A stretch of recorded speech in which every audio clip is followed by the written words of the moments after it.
എങ്ങനെ മരിക്കാൻ കിടക്കുന്ന സമയത്തും മുഹമ്മദ് സല്ലല്ലാഹു അലൈഹി വസല്ലം വന്ന് തലയുടെ ഭാഗത്ത് നിന്ന് പറഞ്ഞു, യാ അമ്മി ഖുൽ ലാ ഇലാഹ ഇല്ലല്ലാഹ്, യാ അമ്മി ഖുൽ ലാ ഇലാഹ ഇല്ലല്ലാഹ്. മുത്താപ്പ ഒന്ന് പറയപ്പ, നിങ്ങളൊന്ന് പറഞ്ഞു കിട്ടിയാ മതി, ഞാൻ നാളെ ആഖിറത്തിൽ അല്ലാഹുവിന്റെ അടുത്ത് അത് വെച്ചിട്ട് നിങ്ങൾക്ക് വേണ്ടി വാദിച്ചിട്ട് സ്വർഗം വാങ്ങിച്ചു.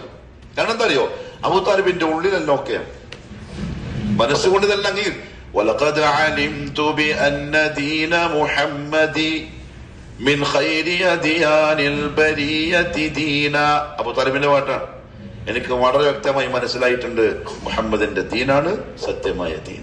അംഗീകരിച്ചു. പക്ഷേ ലൗലൽ മലാമതു ഔ ഹദാറു മസബ്ബത്തിൻ, അത് അംഗീകരിച്ച് പ്രഖ്യാപിച്ച ആളെ മുമ്പിൽ പ്രദർശിപ്പിച്ചു കഴിഞ്ഞാൽ അവർ എന്നെ കളിയാക്കും, ചീത്ത പറയും, പരിഹസിക്കും.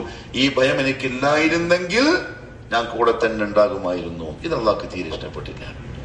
ആൾക്കാരെ നോക്കിയിട്ടാ ദീൻ മുറുകെ പിടിക്കേണ്ടത്. ബന്ധുക്കളെയും അയൽവാസികളെയും ചങ്ങായിമാരെയും നോക്കിയിട്ടാ ദീൻ അനുസരിക്കേണ്ടത്. തൗഹീദ് മനസ്സിലായി, സുന്നത്ത് മനസ്സിലായി. മക്കത്ത് വന്നിട്ട് പല കാര്യങ്ങളും കണ്ടപ്പോ നാട്ടിലുള്ളതെല്ലാം പൊട്ടത്തരമാണ് നമുക്ക് ബോധ്യപ്പെട്ടു. നാട്ടിലുള്ള ആൾക്കാരെ വെറുതെ കാണിക്കുന്ന പറഞ്ഞത് മനസ്സിലായി. ഇവിടെ അങ്ങനത്തെ ഒന്നുമില്ല.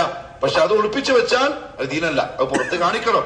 അബൂ താലിബ് പുറത്ത് കാണിച്ചില്ല, അള്ളാഹ്ക്ക് വെറുപ്പായി. അള്ളാഹു ആയത്തിറക്കി, ഇന്നക ലാ തഹ്ദി മൻ അഹ്ബബ്ത. നബിയെ, നിങ്ങൾക്ക് ഇഷ്ടമുണ്ടെന്നും ഞാൻ സെലക്ഷൻ കൊടുക്കൂല. വലാകിന്നല്ലാഹ യഹ്ദി മൻ യശാ. അള്ളാഹു ഹിദായത്തിലാക്കുന്നത് അവൻ ഉദ്ദേശിക്കുന്നവന്. ആ ഉദ്ദേശിച്ച കൂട്ടത്തിലാണ് ഞാൻ നിങ്ങളും പെട്ടത്.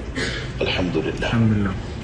നമുക്ക് നല്ല ഭാര്യയെ കിട്ടി, എനിക്ക് നല്ല ഭർത്താവിനെ കിട്ടി, നല്ല മക്കളെ കിട്ടി, നല്ല സാമ്പത്തിക സ്ഥിതി ഉണ്ടായി, നല്ല കുടുംബ പശ്ചാത്തലം ഉണ്ടായി. നമ്മൾ എത്ര അള്ളാഹ്ക്ക് സ്തുതി പറയും. ഇപ്പൊ തന്നെ നമ്മൾ എത്ര പറഞ്ഞു കഴിഞ്ഞു, അള്ളാഹുവേ നീ എനിക്ക് അങ്ങനെ തന്നു, ഇങ്ങനെ തന്നു. അതിനേക്കാളെല്ലാം വലുതായിട്ട് പറയണം, അള്ളാഹുവേ നീ എന്നെ മുവഹിദാക്കി, തൗഹീദ് നീ എനിക്ക് മനസ്സിലാക്കി തന്നു, നിന്റെ റസൂലിനോടുള്ള മുഹബ്ബത്ത് നീ തന്നു, നീ ദീനിന്റെ ഒരു മെമ്പറാക്കി, നിനക്ക് സ്തുതി. സ്വർഗവാസികൾ സ്വർഗത്തിൽ എത്തിക്കഴിഞ്ഞാൽ ആദ്യം പറയുന്ന വാക്ക് ഏതായിരിക്കും അറിയോ? വഖാലു അൽഹംദുലില്ലാഹി അല്ലദീ ഹദാനാ ലിഹാദാ വമാ കുന്നാ ലിനഹ്തദിയ ലൗലാ അൻ ഹദാനാ അല്ലാഹ്. അള്ളാഹുവിനാണ് സർവസ്തുതി. അവൻ ഈ വഴി നമുക്ക് കാണിച്ചെന്നു. അവൻ കാണിച്ചു തന്നിട്ടില്ലായിരുന്നെങ്കിൽ നമുക്കിത് കിട്ടുമായിരുന്നില്ല. നന്ദിയോടെ ജീവിക്കണം.